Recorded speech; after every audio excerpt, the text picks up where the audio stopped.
Breakfast সেরে ময়ূরনগাঁওয়ের পচা হোমস্টেটা থেকে বেরিয়ে জঙ্গলের মধ্যে হাঁটতে শুরু করলাম। কোথায় যাচ্ছি, কোথায় থাকবো, কিভাবে থাকবো কিচ্ছু ঠিক নেই। শুধু ম্যাপে দেখেছি এখান থেকে 3-3.5 কিলোমিটার দূরে রয়েছে ডুকা ফলস। চলো যাওয়া যাক। আর রইল জঙ্গলের মধ্যে দিয়ে পাগলামি করতে করতে যাওয়ার real time description. Only on 22108। কথায় বলে না, যৌবনের একটা আলাদা শক্তি আছে, তো সেই শক্তি পরখ করতেই আর কি এই প্রায় 3.5 কিলোমিটার নিচে ডুকা ফলস। আর আমরা ময়ূরনগাঁও থেকে হাঁটতে শুরু করেছি, এখন ডুকা ফলসের দিকে এগিয়ে যাচ্ছি। পুরোটাই ডাউন হিল, সো হাঁটতে কোনো প্রবলেম হচ্ছে না। আর বয়েজগুলো ক্রমাগত আড্ডা মেরেই যাচ্ছে, যেখানে সেখানে দাঁড়িয়ে পড়ছে ছবি তুলতে। মানে কি বলবো, লোকজন বলে যে মেয়েরা বেশি শপোহলিক হয়, মেয়েরা প্রচণ্ডভাবে ছবি টবি তুলতে পছন্দ করে। এদের দুটোকে দেখলে কেউ সেই কথা বলবে না।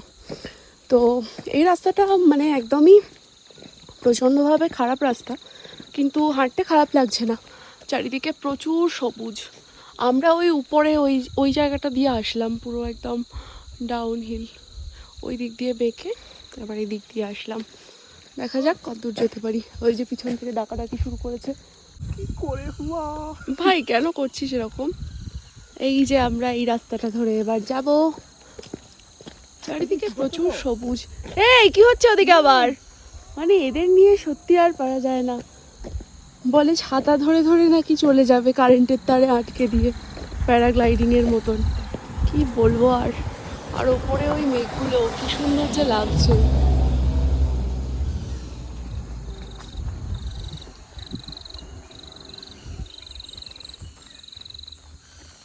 কি সুন্দর পাখির ডাক চারিদিকে।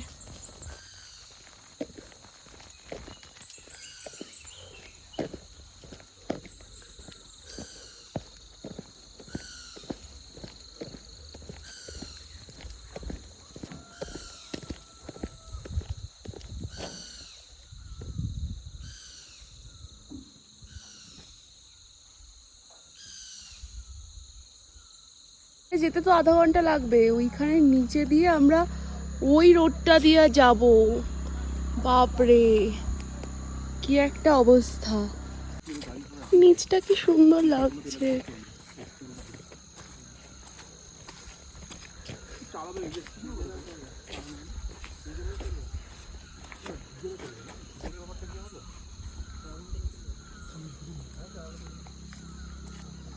এই যে বয়েজরা হেঁটে যাচ্ছে, এই যে হাইড্রেনজিয়া। আর এখানে এই বয়েজরা একটু পিচ ফল পেয়েছে, তাই জন্য ওখানে করছে। এগুলো হচ্ছে পিচ ফল।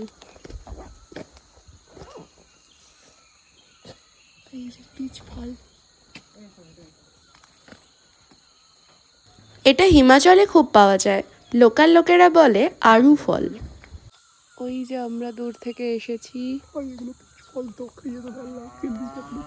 কি জানি ভাই। আর এইদিকে আমরা যাব এখন। আচ্ছা, নাম যেভাবে ইচ্ছা হয় নাম। একই রে, একই পাগল হয়ে গেছিস নাকি? চল চল চল। শোন যেটা বলছি, এই যে আমরা আবার আপ হিলে উঠছি এবার, কারণ আমরা ডাউন হিলটা শেষ করে ফেলেছি। আর এই ডগোটা আমাদের সাথে যাচ্ছে, আমাদের বন্ধু হয়ে গেছে এখন। চারিদিকে এতটাই নির্জন। বয়েজগুলো আমাকে খুবই ডিস্টার্ব করছে, কিন্তু কিছু করতে পারছি না, কারণ একা একা এইসব জায়গায় আসা যায় না। হাঁটতে হাঁটতে আমরা তন্দ্রাবঙ্গে চলে এসেছি। ওই যে সুন্দর একটা হোমস্টে, ওটার নাম ব্লেজড। তো যাই হোক, রাস্তাটা একটু খারাপ, কিন্তু এই যে আমরা ডাউন হিল যাচ্ছি, একদম স্টিপ ডাউন হিল। ওই যে একটা রাস্তা দেখা যাচ্ছে, ওইখান দিয়ে আমরা যাব। কি সুন্দর সব কিছু, মনে হচ্ছে ছবিতে আঁকা।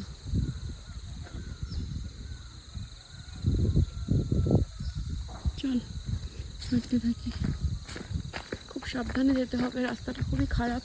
এবার পা পিছলে গেলে আর হাঁটুটাকে বাঁচানো যাবে না। এই যে বোঝাচ্ছে, দেখ কত দূরে চলে গেছে। আঙ্কেল চিপস খেতে খেতে আমরা চলে এসেছি এমন একটা গ্রাম যার নাম হচ্ছে তন্দ্রাবং। এখন কি আমরা ঘুমিয়ে পড়বো? বুঝতে পারছি না। এই যে চারিদিকে ছোট ছোট হোমস্টে পাহাড়ের মধ্যে, একটা মানুষজন দেখতে পাচ্ছি না কোথাও, অদ্ভুত ব্যাপার। চারিদিকে কত ফুল গাছ সব কিছু আছে, শুধু মানুষ নেই। মনে হচ্ছে মানুষ সব কিছু করার পর চলে গেছে এখানটা ছেড়ে। এরপর চারিদিকে সুন্দর রাস্তা দেখে আমার একটু সেলফি তুলি, রাস্তায় শুয়ে পড়ার মুড হয়েছিল। আর এরকম করতে করতে ফাইনালি আমরা পৌঁছে গেলাম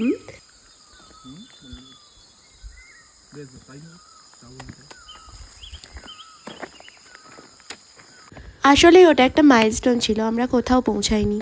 তন্দ্রাবঙ্গের দিকে চলেছি, কোথায় উঠবো কিচ্ছু জানি না। একখানা হোমস্টে পাওয়া গেছে কিন্তু সেটার নাম্বার পাওয়া যায়নি। এই এখন 12:30 বাজে, তাদেরকে গিয়ে বললে তারা রান্না করে দিতে পারবে দুপুরবেলা লাঞ্চ, সেটাও জানি না।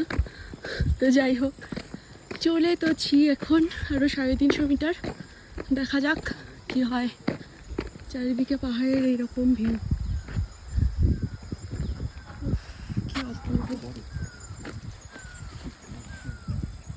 যাচ্ছি যাচ্ছি, মেঘ করে আছে, যে কোনো সময় বৃষ্টি আসতে পারে।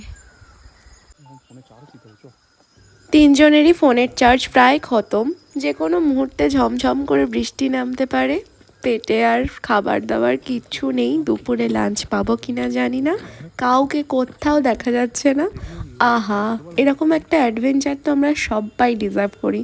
যদিও আমার হাঁটা দেখেই বোঝা যাচ্ছে যে প্রায় 3.5 ঘন্টা আপহিল ডাউনহিল হাইকিংয়ের পর আমার ব্যাটারি প্রায় ফুরিয়ে এসেছে। কিন্তু তারপর আমরা এই গ্রামে এসে একদম ম্যাজিকের মতন একটা হোমস্টে খুঁজে বার করেছি।